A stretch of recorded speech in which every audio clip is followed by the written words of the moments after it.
Wellman TV. Bobby Aguilar. Kabanata 371. Ang ginintoang tore na ito, sa harap ng malakas na lakas ni Bobby Aguilar, ay talagang naging mga guho. Ang lahat ng panloob na lakas ay nagkalat na parang simoy ng hangin, naglalaho na parang usok. Napakapangit ng mukha ni Mr. Snyder. May matinding gulat sa kanyang mga mata. Paano ito posible? Snyder sinabi sa pamamagitan ng gritted ngipin. Ayon sa setup ng discarding ito, hanggat ang kaharian ni Bobby Aguilar ay mas mababa sa kanila, magiging ganap na imposible na pilitin itong masira. Isa rin ito sa kanilang trump card. Ngunit ngayon, ang gintong tore na ito ay nabasag ng ilang suntok ni Bobby Aguilar. Kung ito ang iyong trump card, kung gayon natatakot ako na hindi ka makatakas ngayon. Ngumisi si Bobby Aguilar, na nagpapakita ng mapuputing ngipin. Mayabang. Isang simpleng grandmaster, ang lakas ng loob mong magsalita ng ganoong kayayabang na salita. Galit na saway ni a peak form of grandmaster. Malamig na tinignan siya ni Bobby Aguilar, at sa sumunod na segundo, biglang sumulpot sa harapan niya. Mabigat na bumagsak na space. Sa ilalim ng pamamaraang ito, ang peak form of grandmaster ay walang mapagtatagwan. Malapit lang niyang labanan si Bobby Aguilar. Ngunit gaano kalakas ang katawan ni Bobby Aguilar? Pabayaan ang isang peak form of grandmaster, kahit ang marquee level na pangangatawan ay maaaring hindi makalaban sa kanya. Bang! Sa ilalim ng matinding suntok ni Bobby Aguilar, hindi nakayanan ng grandmaster na ito. Ang kanyang dibdib ay tinusok ng suntok, at ang kanyang dagwang laman loob ay halos madurog. Walang hinihintay na reaksyon, itinaas na ni Bobby Aguilar ang kanyang kamay at hinampas ito sa kanyang ulo. Kasanayan sa paglunok ng langit. Habang tumataas ang teknik, nagsimula na ring gumana ang meridian at heart method sa loob ng katawan ni Bobby Aguilar. Ang lahat ng panloob na lakas ay puwersahang hinihigop sa katawan ni Bobby Aguilar, at isang maringal na grandmaster ang napatay kaagad. Nang makita ang halos tuyo na niyang katawan, si Mr. Snyder at ang iba pa ay natakot. Hindi maganda. Retreat. Umungol si Mr. Snyder. Hindi man lang nag-isip ang dalawa, tumalikod na lang sila at nagsimulang tumakbo. Sabay-sabay na lumabas, pagkatapos ay bumababa, at sa wakas ay naubos. Sa sandaling ito, si Bobby Aguilar ay puno ng fighting spirit, habang si Mr. Snyder at ang iba pa ay nawalan na ng lakas ng loob. Sa gayong mga kalagayan, wala silang espiritu ng pakikipaglaban, at ang kanilang lakas ay lubhang nabawasan. Sa tingin mo makakatakas ka?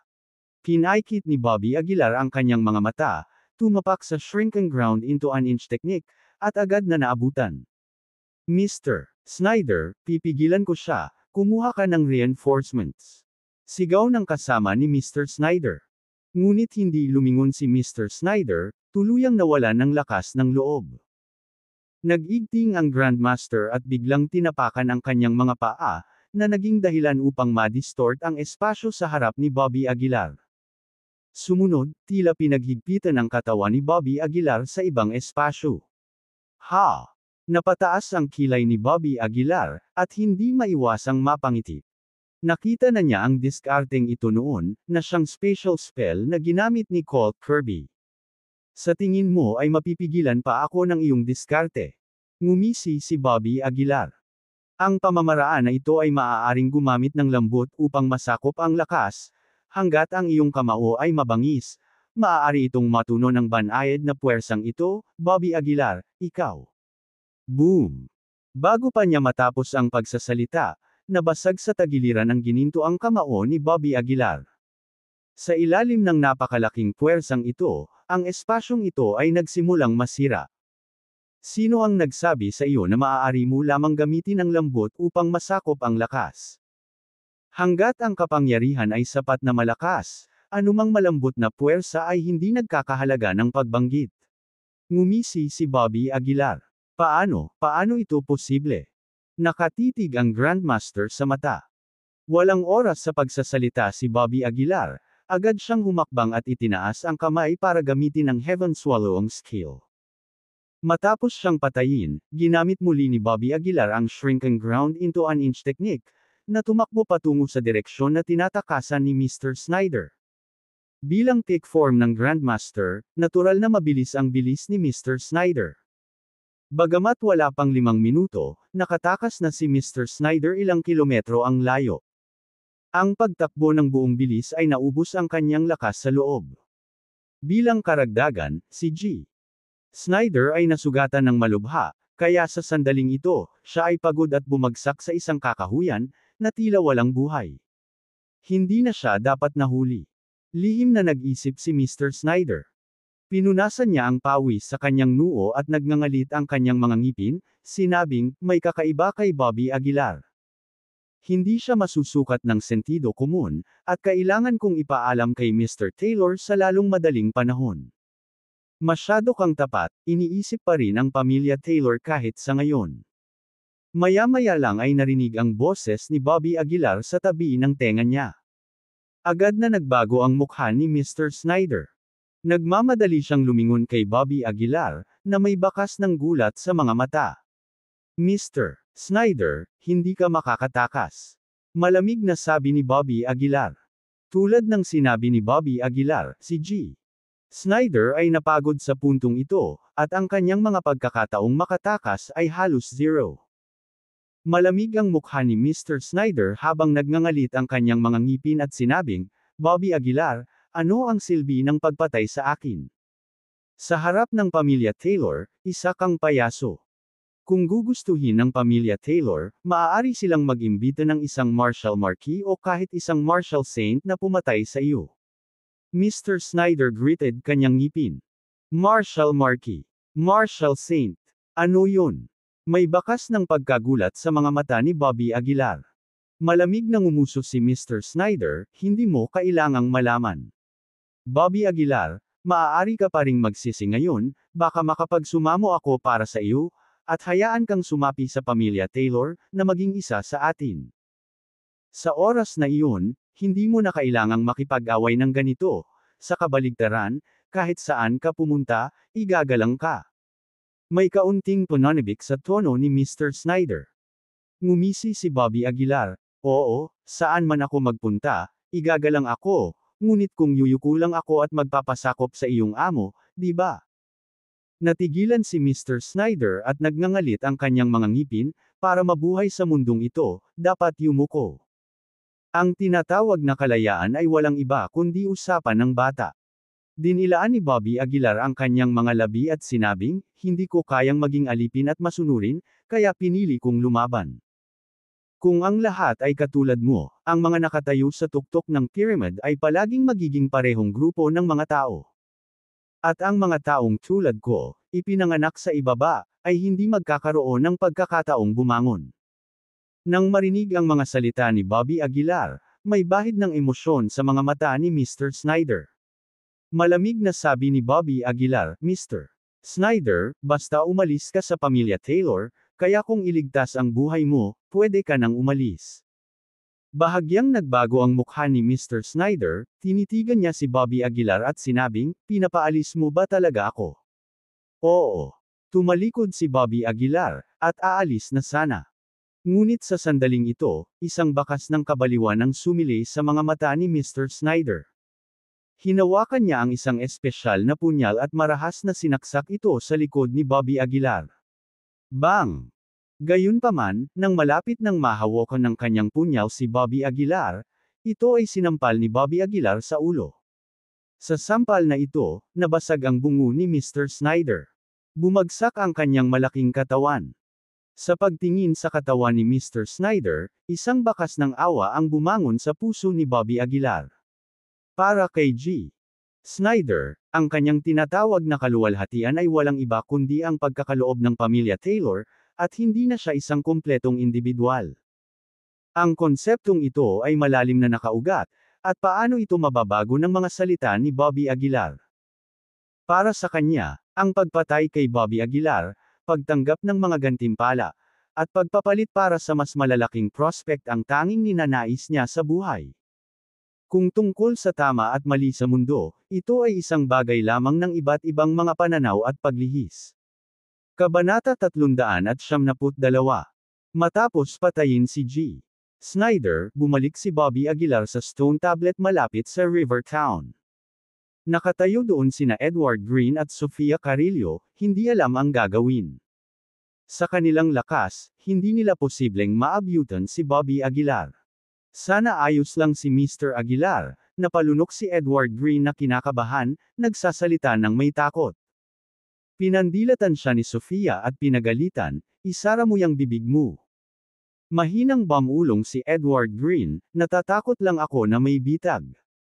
Habang nag-uusap sila, dahan-daang naglakad pabalik si Bobby Aguilar mula sa malayo. Let's go, walang ekspresyong sabi ni Bobby Aguilar. Mabilis na tumakbo si Edward Green sa kanya at nag-aalangan na nagtanong, Mr. Aguilar, pinatay mo ba siya? Ma'am. Tumango si Bobby. Hindi napigilan ni Sofia na purihin, iyon ay isang peak form of Grandmaster, it's unthinkable. Hindi siya pinansin ni Bobby Aguilar at nagsimulang maglakad pasulong. Saan tayo pupunta ngayon, Mr. Aguilar? Tanong ni Edward Green. Puting lungsod. Sagot ni Bobby Aguilar. Dati, nag-set up si Bobby ng isang spiritual energy gathering formation sa White City, at halos isang taon na ang nakalipas mula noon.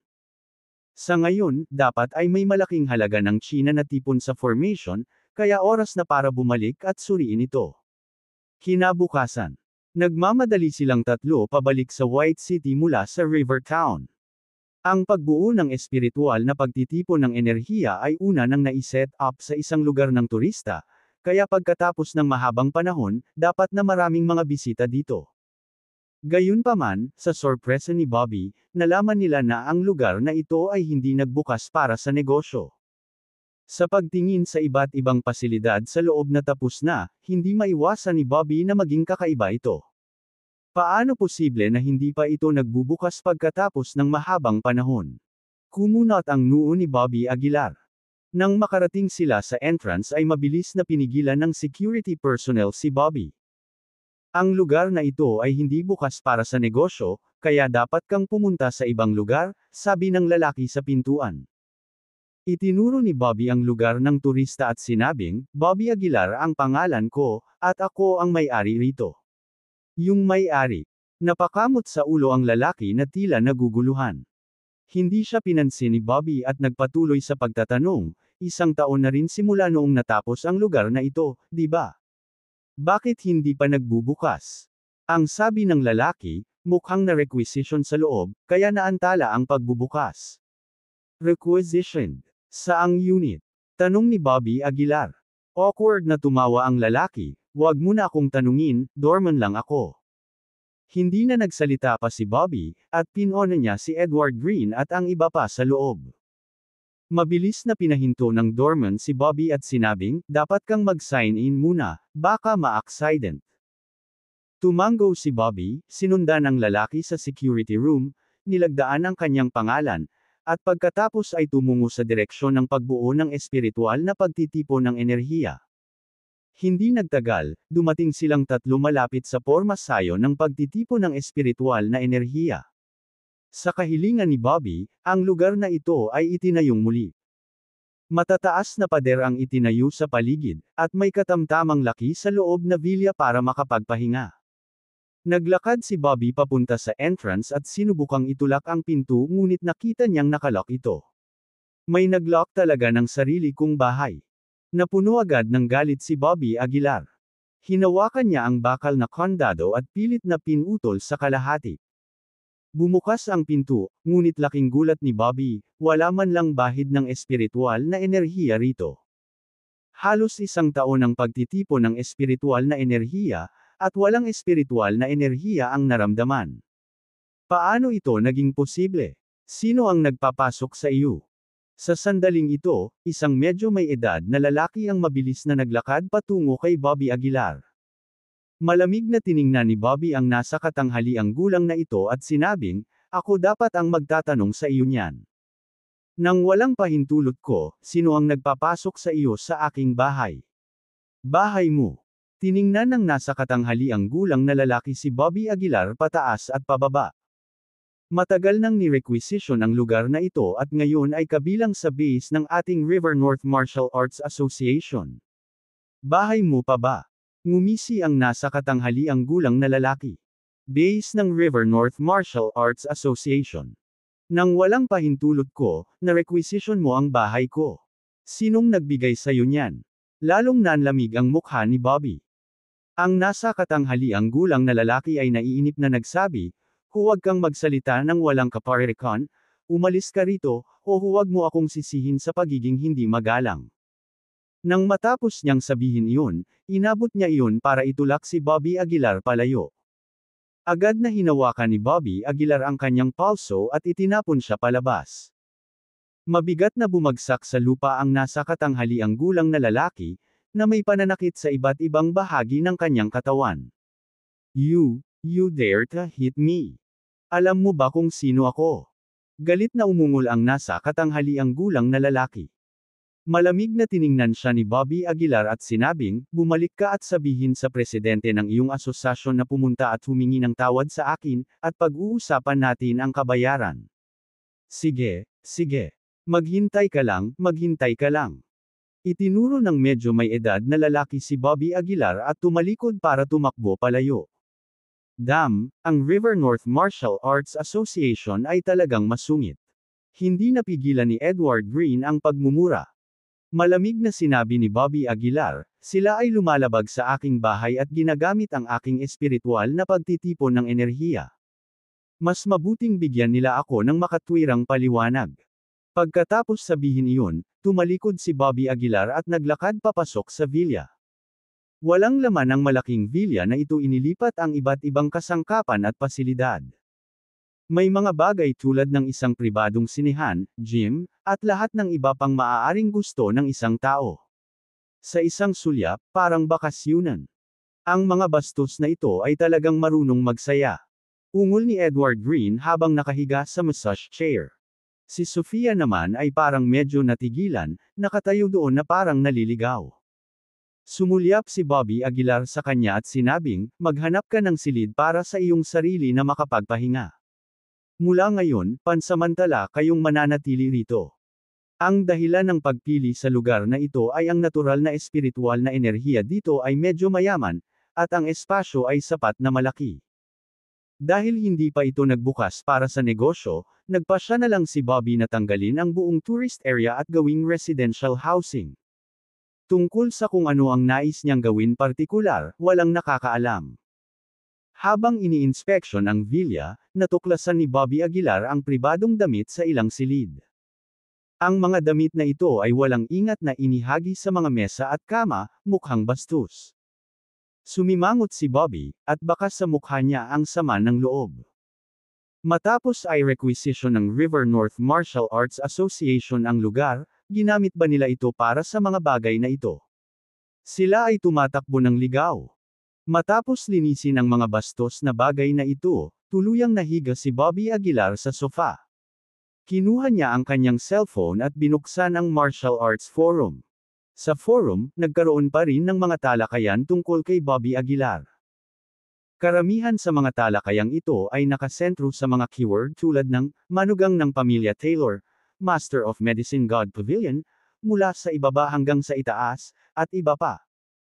Ang pag-akyat ni Bobby sa hagdan patungo sa langit ay hinangaan pa rin ng ilan kahit na matapos ang mahabang panahon. Nang makita ang mga post na ito, sumili ang isang malabong ngiti sa mga labi ni Bobby. Sa ganitong kasikatan, oras na para gumawa ng isang bagay, naisip ni Bobby sa sarili. Matapos dumaan sa napakaraming karanasan, naunawaan ni Bobby ang isang katotohanan.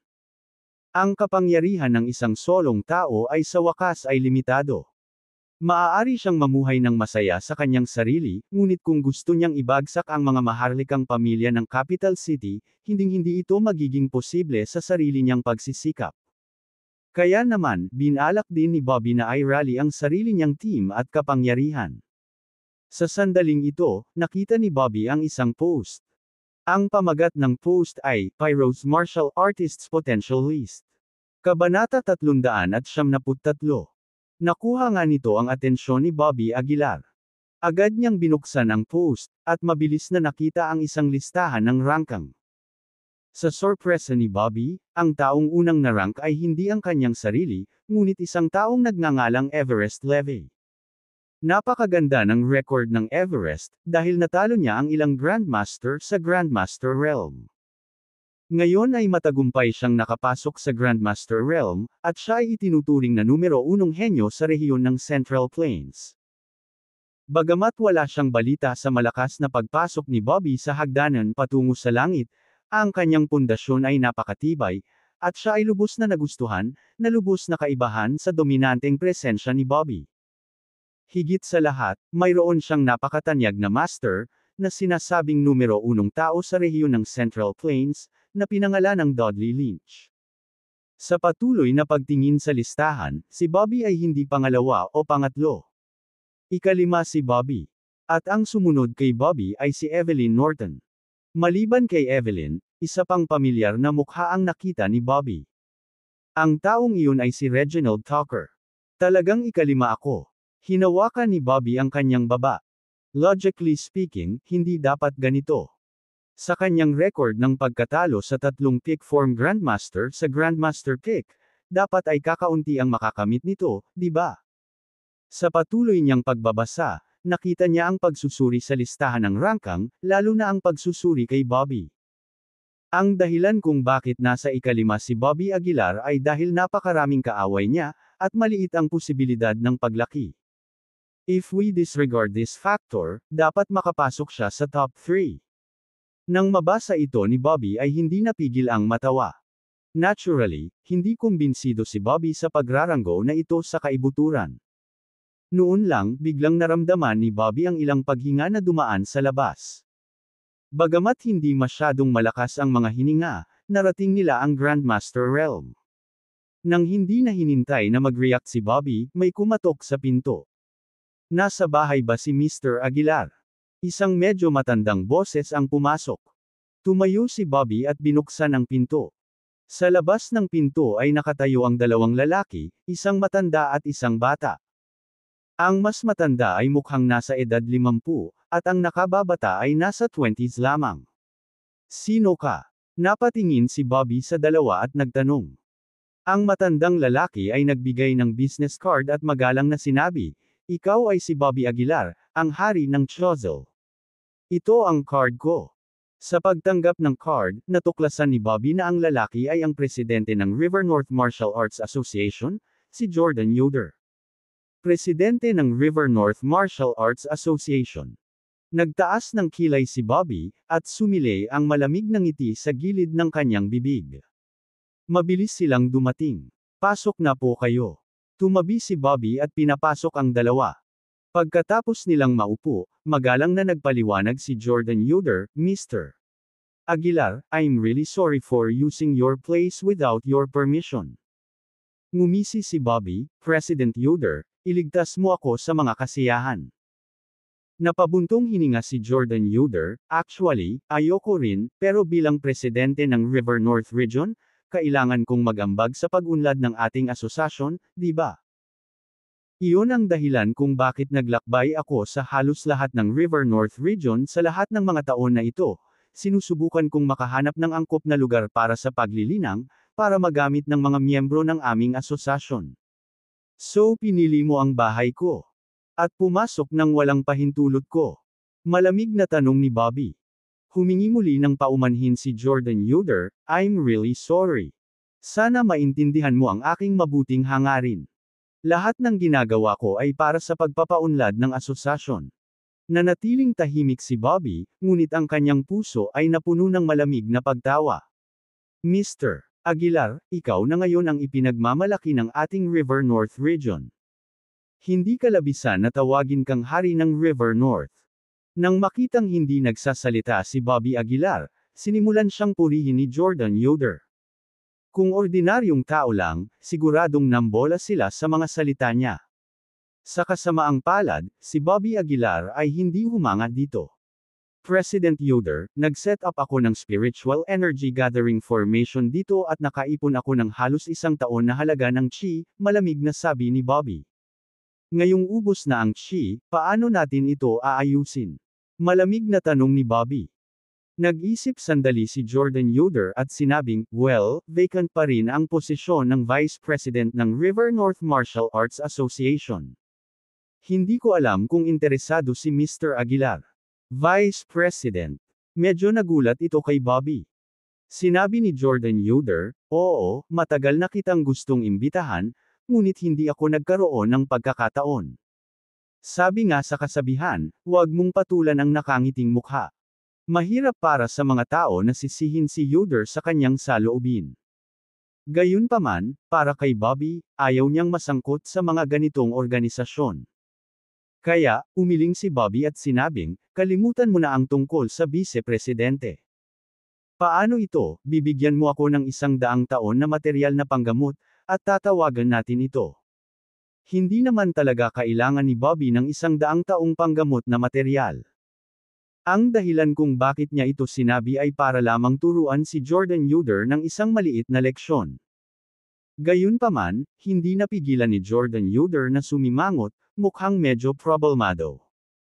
Ang chi sa aking porma sayon ay hindi isang bagay na maihahambing sa 100 taon na materyal na panggamot. President Yoder, siguradong alam mo iyon, tama ba? Medyo malungkot na sabi ni Bobby. Masyadong mataas ang tingin mo sa sarili mo. Sa sandaling ito, ang binata sa tabi ni Jordan Yoder ay biglang nagsalita ng walang pasensya. Pagkarinig nito ay agad siyang tinignan ni Bobby ng malamig. Nagpatuloy ang binata, tapat sa iyo, mayroong kahit 100 vice-presidente sa River North Martial Arts Association. Nominal position lang yan, at masyado mong siniseryoso ang sarili mo.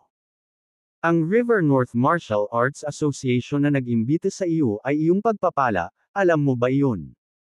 Nilingon ni Ethan si Jordan Yoder at malamig na sinabi, President Yoder, ito rin ba ang iniisip mo? Kumunot ang noo ni Jordan Yoder at sinabing, Mr. Aguilar, hindi ko iyon sinasadya. President Yoder, hinahayaan ko lang ito dahil pinahahalagahan ko ang iyong pagsisikap na paunlarin ang samahan. Talaga bang ayaw mong isuko ang kahit 100 taon na materyal na panggamot? Sabi ni Bobby na may bahid ng mukha. Tumayo si Jordan Yoder at tumawa, sige, ipapadala ko sa iyo mamaya. Palm. Matapos iwanan ang mga salitang ito, tumalikod at umalis si Jordan Yoder. Paglabas niya, naging malamig ang ekspresyon niya sa isang iglap. Gusto mo ng panggamot na materyal? Mangarap ka. Dumura si Jordan Yoder sa lupa. Hindi nagtagal pagkaalis ni Jordan Yoder, dumating si Conrad Schroeder sakay ng kotse. Pagpasok, excited niyang sinabi, Mr. Aguilar, bumalik ka na. Tumango si Bobby, tumingin kay Conrad, at nagtanong, alam mo ba ang tungkol sa River North Martial Arts Association na kinukuha ang lugar na ito? Natigilan si Conrad at mapait na ngumiti, alam ko, pero hindi ko mapigilan. Ang River North Martial Arts Association ay palaging nangingibabaw, at maaari lamang akong magalit ngunit hindi magsalita. Palagi kang nangingibabaw. Kumunot ang noo ni Bobby. Oo, lalo na ang presidente ng association, si Jordan Yoder. Umaasa sa kanyang katayuan, inaagaw niya ang lupa kung saan-saan, at hindi mabilang na mga tao ang inapi niya, sabi ni Conrad. Nang marinig ito ni Bobby ay medyo nagulat. Hindi siya mukhang ganoong klase ng tao. Ang isang presidente na nakatuon sa pagbuo ng Martial Arts Association ay gagawa ng ganoong bagay. Naguguluhang tanong ni Bobby. Nang marinig ito, hindi napigilan ni Conrad na mapamura, para sa pag-unlad ng Martial Arts Association. Mr. Aguilar, masyadong mataas ang tingin mo kay Jordan Yoder. Ginagamit lang niya ang pangalan ng Martial Arts Association para maghanap ng benepisyo para sa kanyang anak. Ang River North Martial Arts Association ay matagal nang naging pribadong pag-aari nila, at lahat ng magagandang bagay ay monopolyo niya. Katulad ng lugar na ito, pagkatapos ma-occupy ito, gusto niyang dito na mag-practice ang anak niya. Sa kasamaang palad, ang kanyang anak ay isang walang pag-asa na kaso. Kabanata 374. Ang Jordan Yoder na binanggit ni Conrad Schroeder ay halos ibang-iba sa taong nakilala ni Bobby Aguilar. Sa katunayan, ang mga gumagawa ng masama sa buhay ay kadalasang nagpapakita ng mabait na mukha. Ang matandang bastard na ito, talagang naglakas loob siyang linlangan ako. Kinaikit ni Bobby Aguilar ang kanyang mga mata, isang flash ng lamig ang dumaan sa kanyang mukha. Tinanggihan ito ni Conrad Schroeder, kalimutan mo na, pagkatapos ng lahat, siya ang presidente ng River North Martial Arts Association, sino ang gustong masaktan siya? Tinitigan ni Bobby Aguilar si Conrad Schroeder at sinabing, dahil lahat ay nagpapasaya sa kanya at pinapayagan siyang kumilos ng walang pagpipigil, kaya't siya ay walang pigil. Sa pagkakataong ito, babayaran ko siya. Pagkasabi noon, bumaling si Bobby Aguilar kay Conrad Schroeder at sinabing, magpadala ng mensahe, sabihin na kung hindi maibabalik ng River North Martial Arts Association ang aking chi sa loob ng kalahating buwan, tanggapin ang mga kahihinatnan. Sumimangot si Conrad Schroeder, Mr. Aguilar, seryoso ka ba? Pagkatapos ng lahat, siya ang presidente ng Martial Arts Association. So ano? Malamig na napaatras si Bobby Aguilar. Kung dahil lang sa siya ang presidente ng Martial Arts Association, dapat ba akong manahimik? Ano ang pagkakaiba sa pagitan ko at ng mga foreigners na iyon? Matagal nang sapat si Bobby Aguilar sa ganitong uri ng sitwasyon. Dahil sa nangyari, walang choice si Conrad Schroeder kundi ang tumango, sige, Mr. Aguilar, naiintindihan ko. Pagkaalis ni Conrad Schroeder, sinimulan ni Bobby Aguilar na magplano ng kanyang susunod na paglalakbay. Ang pinakamahalagang dahilan kung bakit bumalik si Bobby Aguilar sa Chozel sa pagkakataong ito ay ang larangan ng digmaan na huling nakita niya sa Shiglans City. Ang konsentrasyon ng madilim na enerhiya doon ay lampas sa imahinasyon. Para kay Bobby Aguilar, ito ang perpektong lugar para sa paglilinang. Hindi na makapag-improve si Bobby Aguilar sa pamamagitan ng pag-asa sa kanyang chi energy, kaya ginawa niya ang kanyang target sa dark energy. Mabuti sana kung marami pang Grandmaster. Minasahe ni Bobby Aguilar ang kanyang baba habang iniisip ang sarili. Nilamon ni Bobby Aguilar ang dalawang pinakamataas na Grandmaster ng pamilya Taylor. Talagang lampas sa inaasahan ang kanilang epekto. Masasabi mo pa, sa 10 Grandmasters lang, nagkaroon ng pagkakataon si Bobby Aguilar na maabot ang Enlightenment Stage. Iyon ay, upang maging isang Grandmaster sa mundo ng martial arts. Kapag naabot na niya ang Enlightenment Stage, hindi matatakot si Bobby Aguilar sa sinumang Grandmaster sa mundo. Hindi mahalaga kung ito ay isang aristokratikong pamilya o isang nakatagong disipulo, wala itong halaga. Ito ang kumpiyansa ng isang taong magulo ang katawan. Sa sinabi na, saan ka makakahanap ng napakaraming Grandmaster? Pagkatapos mag-isip-isip sandali, naghanda si Bobby Aguilar na umalis patungong Shiglans City kinabukasan. Dumating ang gabi. Si Bobby Aguilar ay nakahiga sa kama, nag-scroll sa kanyang telepono tulad ng ibang mga kabataan. Siyempre, hindi nagbabrowse si Bobby Aguilar sa mga maikling video, ngunit ang forum ng martial arts. Nang ibaba na ni Bobby Aguilar ang kanyang telepono at matutulog ng alas 8 ng gabi. Biglang sumabog ang isang balita sa martial arts forum. Isang sinaunang larangan ng digmaan ang nahukay. Ang lahat ng malalaking pamilya ay naghahanda ng magkasama sa pangangaso ng kayamanan. Ang tinatawag na battlefield na ito ay eksaktong natuklasan ni Bobby Aguilar sa nayong iyon sa Shiglans City. Nang makita ang balitang ito, biglang umupo si Bobby Aguilar mula sa kanyang kama. Natuklasan na. Ang mukha ni Bobby Aguilar ay hindi maiwasang magmukhang pangit. Ang lahat ng malalaking pamilyang magkakasama ay talagang hindi magandang balita para sa kanya. Lalo na't kasali ang pamilya Taylor. Sa impluwensya ng pamilyang Taylor, malamang na malaki ang posibilidad ng pag-atake kay Bobby Aguilar. Problema, sa isang seryosong ekspresyon, si Bobby Aguilar ay nakaramdam ng pagkabalisa sa kaibuturan ng kanyang puso. Pero kung susuko man lang siya, hindi pa handang bumitaw si Bobby Aguilar. Pagkatapos ng maraming pag-iisip, nagpasya pa rin si Bobby Aguilar na kunin ang panganib at umalis pa rin. Kung mapipilitan niyang dumaan sa hagdanan patungo sa langit, ano ang dapat katakutin? Higit pa rito, kinokontrol ni Bobby Aguilar ang pag-urong ng ground sa 1 inch. Kahit anong mangyari, makakatakas pa rin siya. Noong gabing iyon, hindi masyadong nakatulog si Bobby Aguilar. Kinaumagahan, nang bumangon si Bobby Aguilar, isang katok sa pinto ang maririnig sa labas. Sa sandaling mabuksan ang pinto, nakita ni Bobby Aguilar ang isang pamilyar na figure, si Evelyn Norton. Miss Norton. Bahagyang nagulat si Bobby Aguilar habang nakatingin kay Evelyn Norton. Tumawa si Evelyn Norton, "Ikinagagalak kitang makilala, Mr. Aguilar."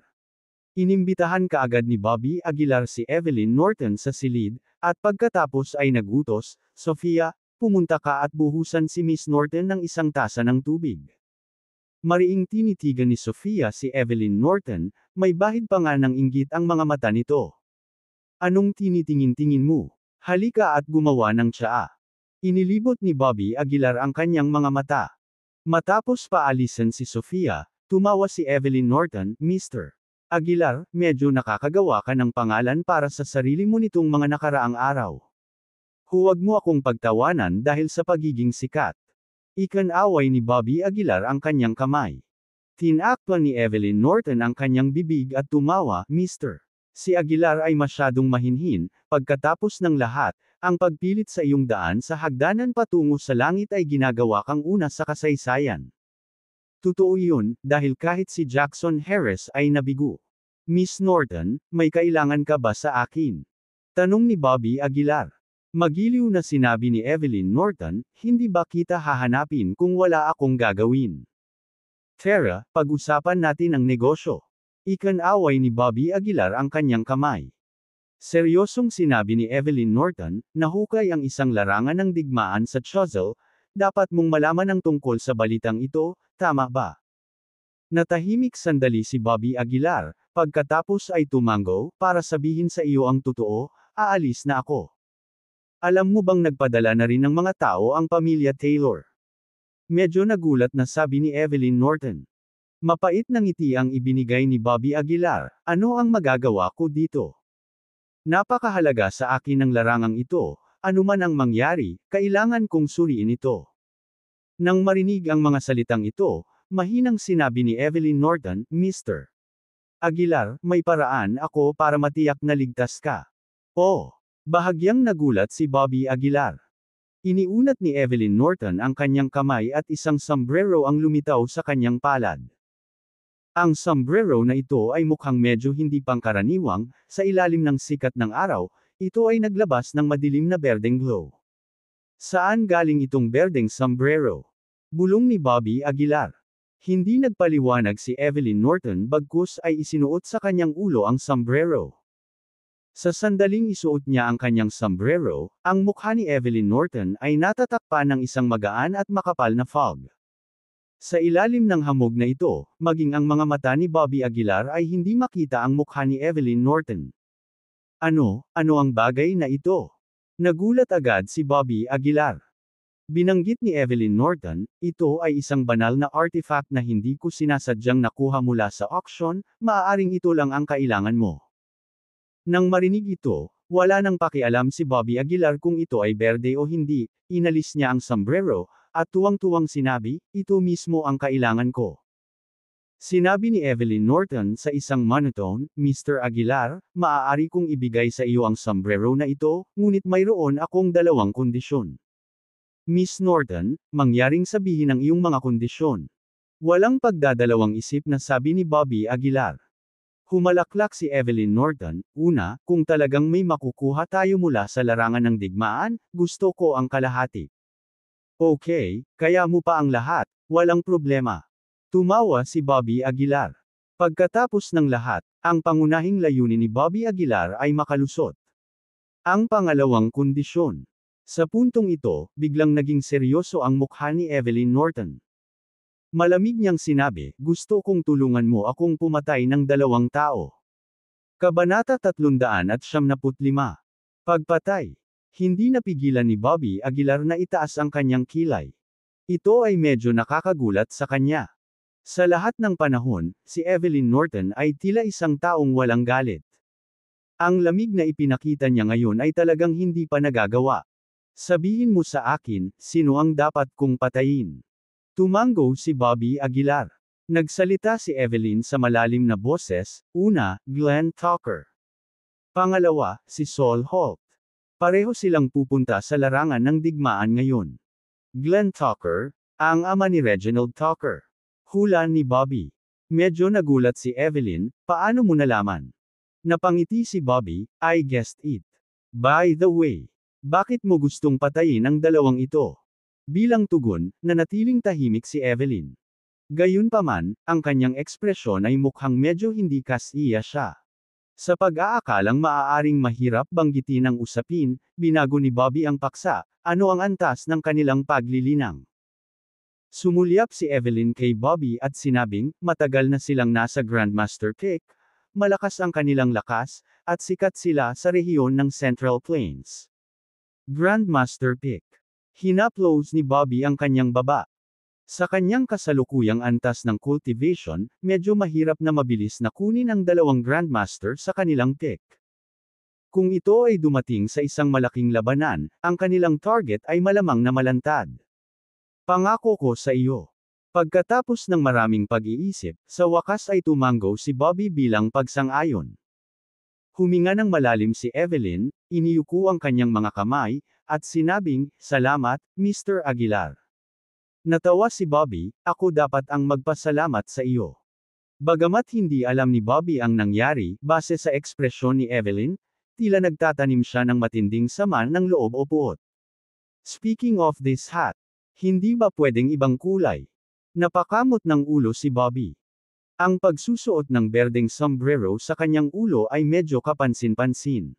Ngumiti si Evelyn, hindi. Bakit kailangang magmalasakit si Mr. Aguilar? Sa panahon ngayon, maraming kabataan ang walang pakialam dito. Napakamot ng ulo si Bobby, masyadong kitang-kita. Iniabot ni Evelyn ang kanyang mga kamay, wala akong magagawa.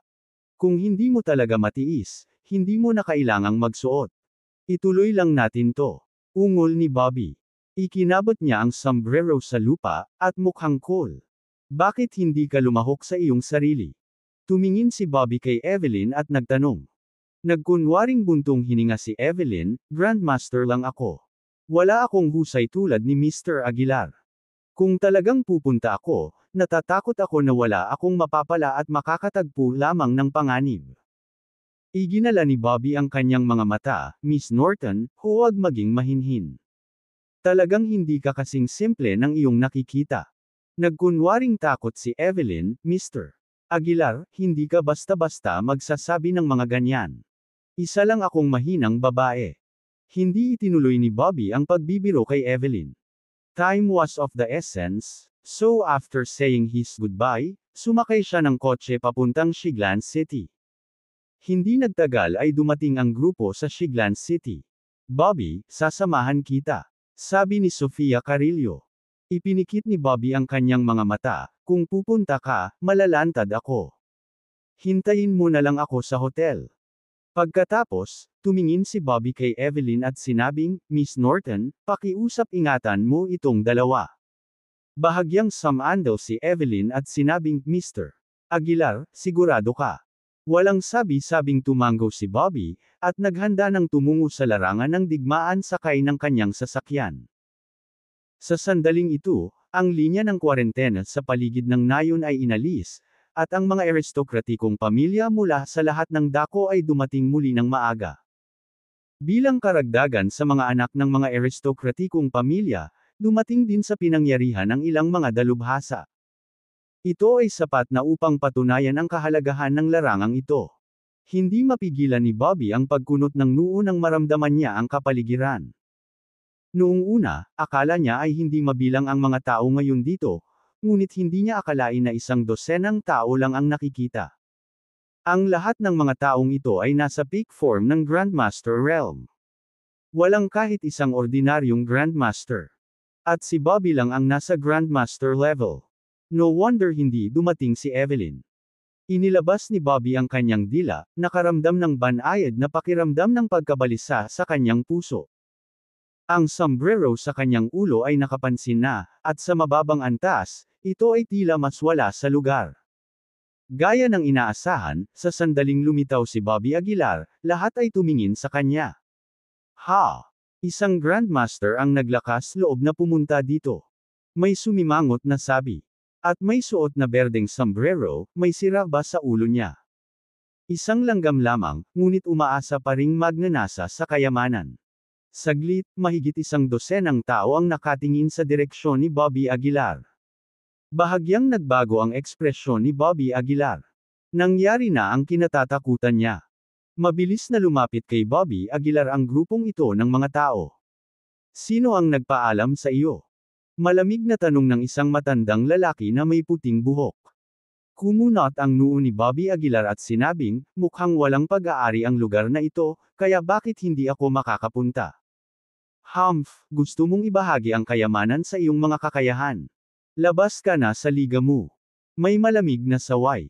Dapat malaman ng isang tao ang kanyang limitasyon, masyadong sakam, at ikaw ay magdadala ng kapahamakan sa iyong sarili. Para maiwasan ang batang ito na samantalahin tayo, bakit hindi mo muna siya patayin? Habang nagsasalita sila, ang mamamatay tao na espiritu ay lumabas mula sa mga katawan nitong dosenang kakaibang peak form ng Grandmaster. Damn it! Nagbago ang mukha ni Bobby Aguilar. Wala siyang pagkakataong labanan ang dosenang kakaibang peak form ng Grandmaster na ito. Mukhang kailangan ko ng umatras ngayon. Napaisip si Bobby Aguilar sa sarili. Nang malapit na niyang gamitin ang shrinking ground into an inch technique para makatakas, may biglang boses na nagmula sa malapit. May gamit din ang mga langgam. May mga panganib na nakatago sa lahat ng dako sa larangang ito. Iwanan mo siya para tuklasin ang daan. Sabi ng isang medyo may edad na sa malapit. Nang marinig ang kanyang mga salita, lahat ay tumingin sa gilid ng nasa katanghaliang gulang na lalaking ito.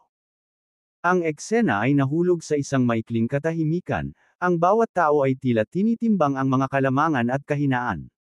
Mister, may katuturan ang mga salita ni Tucker. Sa wakas, may sumang-ayon sa kanyang panukala. Mr. Tucker. Nagtaas ng kilay si Bobby Aguilar. Ang lalaking ito kaya ay si Glenn Tucker. Tama, maraming dark energy at panganib sa lugar na ito. Kung hindi tayo mag-iingat, babagsak tayo. Siya ang perpektong kandidato para sa paggalugad. Sumasang-ayon ako sa panukala ni Mr. Tucker. Napatingin kaagad si Glenn Tucker kay Bobby Aguilar at sinabing, anak, kung ayaw mong mamatay, makinig ka lang at magtrabaho para sa amin. Kung ikaw ay mapalad na mabuhay, maaari kang makakuha ng isang pagkakataon. Mabilis na sumagot si Bobby Aguilar, tiyak na susundin ko ang iyong mga tagubilin. Bagamat sinabi niya iyon, isinumpo niya silang lahat sa kanyang puso. Pagkatapos, hindi pinansin ng grupong ito ng mga tao si Bobby Aguilar at nagsimulang makipag-chat sa kanilang mga sarili. Mula sa kanilang pag-uusap, halos nalaman ni Bobby Aguilar ang mga pagkakakilanlan ng mga taong ito. Bukod kina Glenn Tucker at Saul Holt, na gustong alisin ni Evelyn Norton, ang iba pang mga tao ay pawang pinuno ng mga nangungunang pamilya ng martial arts mula sa rehiyon ng Central Plains. Sa rehiyon ng Central Plains, halos lahat sila ay nangingibabaw na mga figura, na may malakas na kapangyarihan sa martial arts, negosyo, at iba pang aspeto. Ang mga taong ito, maaaring maging kapaki-pakinabang sa akin. Naningkit ang mga mata ni Bobby Aguilar habang iniisip ang sarili. Sa sandaling ito, dahan-daang humandar ang isang sasakyan sa malapit. Pagkahinto ng sasakyan ay lumabas dito ang isang binatilyong nakasuot ng mag-agarang damit. Nang makita ang binatang ito, dali-daling pumunta ang lahat para batiin siya. Mr. Tenny, dumating ka na. Matagal ka na naming hinihintay. Ang taong ito ay walang iba kundi si Sammy Taylor, ang anak ni Clarence Taylor mula sa pamilya Taylor at ang pinsan ni Emily Taylor. Ang mga kilay ni Sammy Taylor ay may hindi maipaliwanag na heroic aura. Tumanggaw siya sa lahat at sinabi ng aking dakilang tiyuhin na kung handa kayong lahat na pagsilbihan ang pamilya Taylor, hindi namin kayo ay troto ng hindi patas. Nang marinig ang kanyang mga salita, ang lahat ay nagmamadaling sumagot, nako, malaking karangalan naming pagsilbihan ang pamilya Taylor. Bahagyang tumanggaw si Sammy Taylor at sinabing, malapit ng pag-isahin ng pamilyang Taylor ang malalaki at maliliit na pamilya ng martial arts sa North. Sa oras na iyon, kayong lahat ang magiging unang marapat na opisyal. Nang marinig ang kanyang mga sinabi, biglang nagbago ang mukha ni Bobby Aguilar. Nagpaplano ang pamilya Taylor na pag-isahin ang malaki at maliit na martial arts na mga pamilya sa North